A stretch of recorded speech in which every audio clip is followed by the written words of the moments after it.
Hello and welcome to the highlights of the first test match between New Zealand and England during New Zealand's tour of England. Before we start with the day's highlight, just a quick review so far. On the very first day of the first test match, New Zealand captain Kane Williamson won the toss and elected to bat first. And the playing 11 for New Zealand are Tom Latham, Will Young, Kane Williamson, Devon Conway, Daryl Mitchell, Blundell, Grant Homey, Jamison Saudi, Ajaz Patel, and Trent Bolt. And from the England's side, the playing 11 are Alex Lees, Zach Crowley, Ollie Pope, Joe Root, Ben Stowe captain, Ben Fox, Matthew Potts, Jack Leach, Stuart Broad, and James Anderson.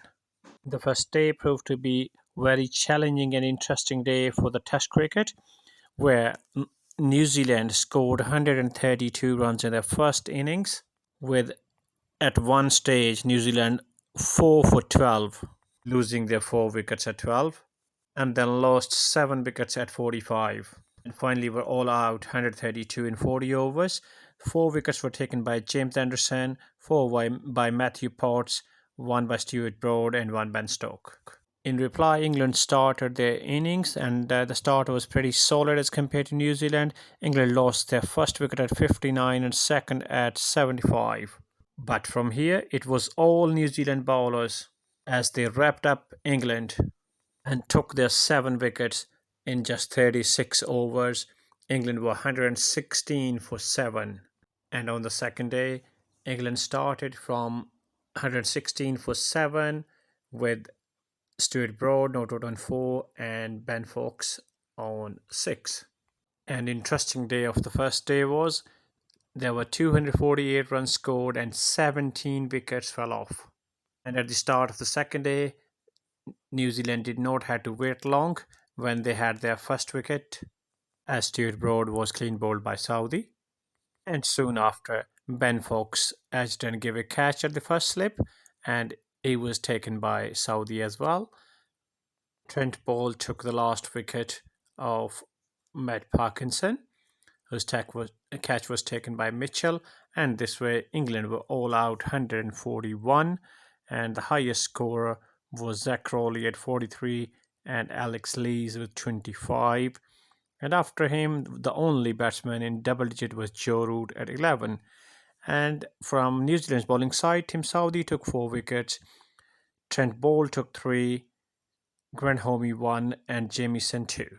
At this stage, England were ahead by 9 runs, and New Zealand started their second innings on the second day, where in the start of the opener, both Latham and Young came in, and on the first ball of third over of Anderson, Young's catch was taken by the wicketkeeper, and he only scored 1 run, and once again New Zealand lost their first wicket at 5.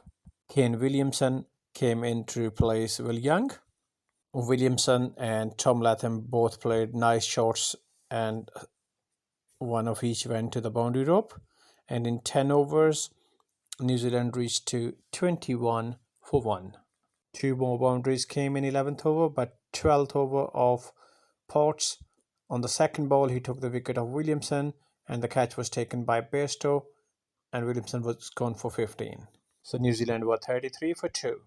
And soon after, in his next over of Potts took the wicket of Latham, and his catch was taken by Fox, and that was at the third wicket, and he scored 14 runs.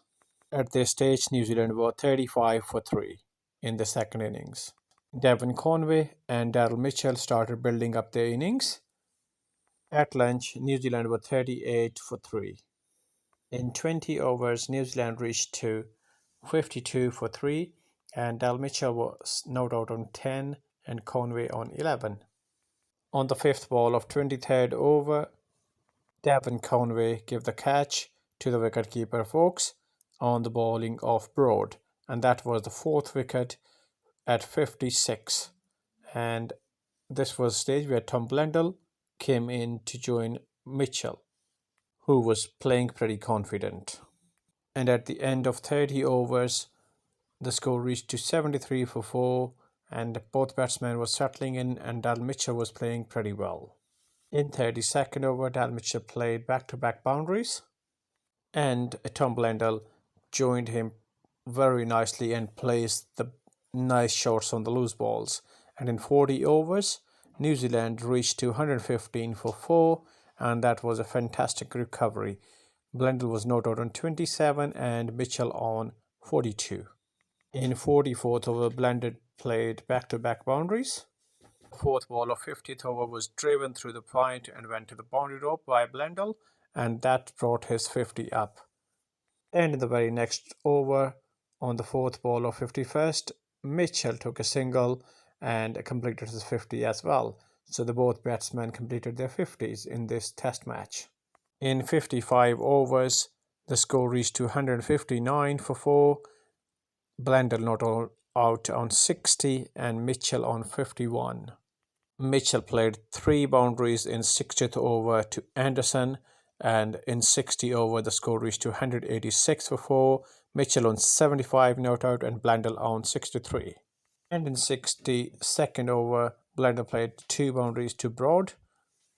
In 65 overs, New Zealand 203 for 4, 77 Blundell and 77 Mitchell. And after settling on the crease, the both batsmen continued to play superb innings. At the end of 70 overs, New Zealand 216 for 4, Blundell not out on 81 and Mitchell on 86. Few nice shots been played by Blundell and Mitchell in 78th and 79th over, and at the end of 79 overs, New Zealand reached 236 for 4, and that's called the end of the day. And Mitchell not out on 97, Blundell not out on 90. They both have added 180 runs together, and they are leading 227 runs. That's it for now.